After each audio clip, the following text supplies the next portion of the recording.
बहुत सी भैंसें या गायें, भेड़, बकरियां जो क्लिनिकली नॉर्मल होती हैं, उनके रेटिकुलम में जो मेटल ऑब्जेक्ट्स हैं, सैंड, रेत हो गई।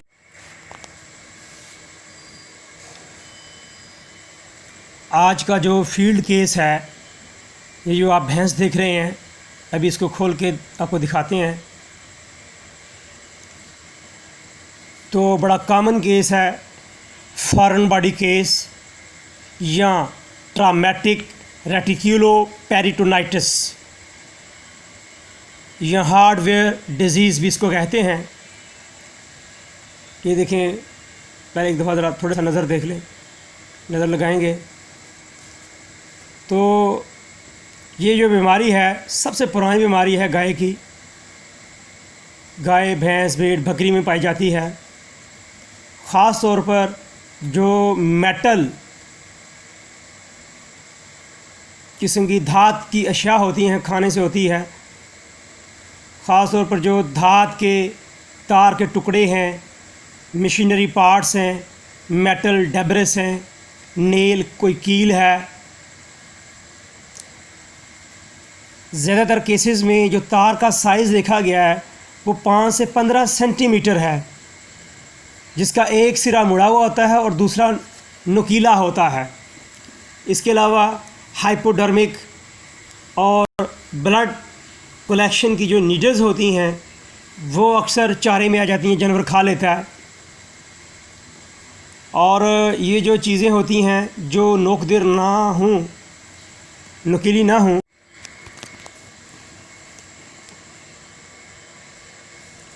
स्टोन, फेनस्टेपल और बजरी वगैरह जो है उनके रूमन के अंदर जो है या रेटिकुलम में पाई जाती है।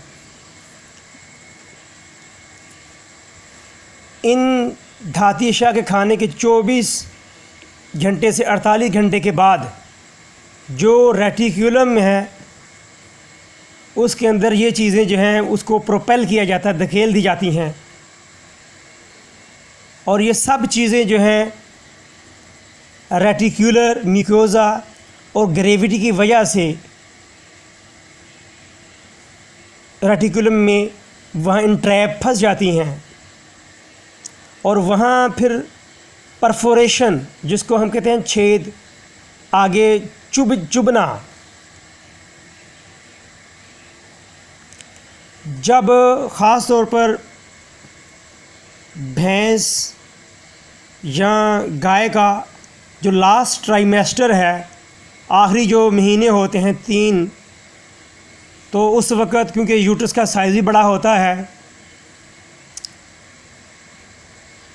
और ग्रेविटी की वजह से जब गाय बैठती है या उठती है तो रूमन और रेटिकुलम पर बहुत ज़्यादा दबाव आता है, जिसकी वजह से ये नोकदार चीज़ें जो हैं वो परफोरेशन करती हैं, आगे उसको पंचर कर देती हैं, जो ख़ास तौर पर हार्ट है, लिवर है या लंग्स, फेफड़े हैं।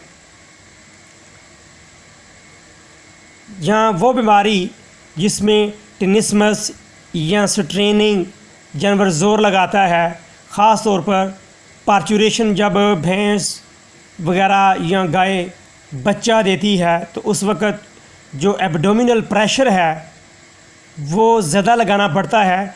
तो इससे नोकदार चीज़ें जो हैं वो जो सॉफ्ट आर्गन हैं उनको छेद कर देते हैं। तो ये जो हार्डवेयर डिजीज़ है गाय में या बछड़ियों में 1 साल से ज़्यादा उम्र के जानवरों में देखी गई है। इससे बचने के लिए फार्म के अंदर जब एनिमल की उम्र 12 से 18 माह की हो जाती है तो फिर उसके जो रूमन है उसके अंदर मैग्नेट, जो मकनातीस है, वो प्रिकॉशनरी तौर पर रखा जाता है ताकि इस तरह की कोई नुकीली चीज़ें, धाती, कील वगैरह, कोई तारें बारीक अगर कोई जानवर चारे में खा ले तो मकनातीस उसको पकड़ ले और आगे जो है उसको ना जाने दे। अब मैं बताऊंगा कि इस बीमारी की अलामात कैसी हैं, किस तरह हम पहचानेंगे। जो सडन ट्रामेटिक एनोरेक्सिया है, जानवर का बिल्कुल ना खाना, दूध का एकदम खुश्क हो जाना, सीजेशन इब्तदाई 12 घंटों के अंदर, अगर तो फ्रेश केस है तो 103 से 105 फ़ारेनहाइट जानवर को बुखार होगा, और normal to mild elevated heart and respiratory rate, जो दिल की धड़कन है और सांस लेने की रफ्तार वो बढ़ जाती है। एंग्जियस एक्सप्रेशन, जानवर बड़ा अफसरदा हो जाएगा। एबडक्टेड एल्बो, जो अगली टांगें हैं वो जानवर उसको फैला के रखेगा।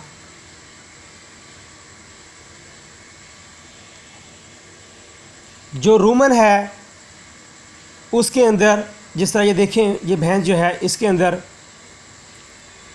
रूमन की जो मोटेलिटी है वो कम हो जाती है, उसके अंदर टिम्पनी हवा से भर जाती है। जानवर जो है आर्च्ड बैक अपने आप को इकट्ठा कर लेगा, दरमियान से जो है उठा लेगा। जो फीसिस करेगा वो स्कैंटी थोड़े करेगा, थोड़ी थोड़ी फोसी करेगा और ड्राई हो जाएंगी। और जो ज़ीफाइड है, जिनके छाती के करीब जानवर बहुत ज़्यादा दर्द महसूस करेगा, इस तरह का जानवर जो है नॉर्मल से ज़्यादा या तो ज़्यादा देर खड़ा रहता है, और अगर बैठ गया है तो फिर वो उठता नहीं। Grunting, grinding of teeth, grunting sound, इस तरह का जानवर जो है वो दर्द की वजह से अपने दांत पीसता है। बसाकात वोमिटिंग जो है मुंह के रास्ते जो है, जिस तरह उल्टी की कंडीशन होती है, रिगर्जिटेट करता है और मुंह के रास्ते मटेरियल को ज़्यादा निकालता है। अगर डिफ्यूज़ ट्रामेटिक रेटिक्यूलो पेरिटोनाइटिस हो जाए तो उसके अंदर जो हार्ट की रफ़्तार है वो 90 से 140 बीट पर मिनट हो जाएगी। सांस की रफ़्तार जो है 40 से 80 ब्रेथ पर मिनट हो जाती है। और बाद में जो टोटल जो रूमन है या जीआईटी है, वो टोटल की टोटल जो है उसकी सजेशन हो जाती है, रुक जाती है। मिल्क प्रोडक्शन जो है वो भी रुक जाएगी। Suggestion of milk flow, appetite, जानवर की भूख बिल्कुल ख़त्म हो जाती है। और इस तरह का जानवर है, आप हाथ लगाएंगे, जिस तरह ये भैंस आप देख रहे हैं, पहले मैंने ये चेक किया बाई रेक्टम, तो ये बहुत थोड़ी सी जो है उसकी फीसेस निकले हैं।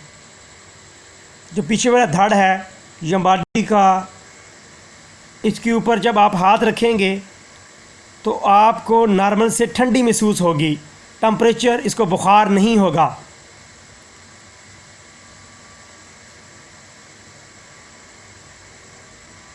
जब जानवर खड़ा होगा तो हम जो ग्रोन साउंड है, ग्रंट साउंड जो है उसको देख सकते हैं, महसूस कर सकते हैं। इस तरह का जानवर जब बैठ जाता है तो वो उठता नहीं है, उसका दिल नहीं करता उठने को, क्योंकि अगर वो उठे तो ज़्यादा प्रेशर जो है वो सीने के ऊपर आता है, ज़ीफाइड के ऊपर, और वहाँ जो है लंग्स हैं, हार्ट हैं, तो परफोरेशन। तो इस तरह का जानवर अगर बैठ जाए तो वो उठता नहीं है। अब आ जाएं इसके इलाज की तरफ। तो इस तरह का जानवर जिसमें ये कंडीशन हो, कोई नोकदार धाती चीज़ खा लेता है, तो अक्सर जानवर बचता नहीं है। दिन ब दिन उसका वज़न कम हो जाता है, कमज़ोर हो जाता है, खाना पीना क्योंकि उसका कम हो जाता है। तो रूमिनाटमी की जाती है अगर जानवर बहुत कीमती है। ये जिस तरह ये देखें, सांस लेने में बहुत मुश्किल है, जिस तरह आप देख रहे हैं सांस खींच के ले रही है। तो ये जो भैंस है, काफ़ी ट्रीट करने के बाद भी जब मैंने रिकमेंडेशन दी थी कि ये नहीं बचेगी, तो सेकंड डे जब ये बेच दी गई तो फिर इसके हार्ट के अंदर से, मैदे के अंदर से भी सुइयाँ निकली। अगर ये वीडियो आपको पसंद, प्लीज़ लाइक कीजिएगा, शेयर कीजिए। बहुत शुक्रिया। अस्सलाम वालेकुम।